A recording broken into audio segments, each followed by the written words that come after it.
Bugün insanlar yaxşı yaşamaq istəyir, həyatını dəyişmək istəyir, amma bunu çalışaraq yox, istəyərək eləmək istəyir. Sizcə bu biraz tənbəllik, biraz da insanlarda yanaşmaları dəyişmirmi? Sosiologiyada bunlara deyirlər yeni dini cərəyanlar.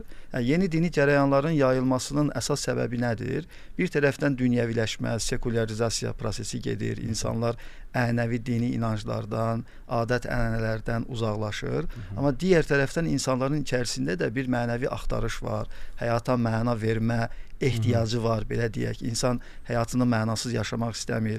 İnsan istəyir ki, onun başına gələn hadisələrin mənasını başa düşsün, bunu təsadüfə bağlamasın. Əski və köhnə dini inanışlar da yerini başqa şeyə buraxdığına görə yeni rituallarla, yeni inanışlarla içi doldurulmuş belə yeni fikirlər yaranır. Köhnələrdə nə dəyişməlidir? İnsanlar nə axtarır ki, köhnədə o yoxdur və onun yerinə nəyisə gətirmək istəyir? Bəli. Bəlkə də köhnə deyiriksə o yenilənməlidir. Bəlkə o yenilik budur. Misal üçün belə deyək, dinlərdəki bir çox rituallar ki var, məsələn, xristianlıqda da var, İslamda da var. O rituallar artıq insanlara çox da məntiqli görünmür. Möcüzə anlayışları insanların elmi təsəvvürünə uyğun gəlmir. Yəni möcüzələri qəbul etmək istəmir.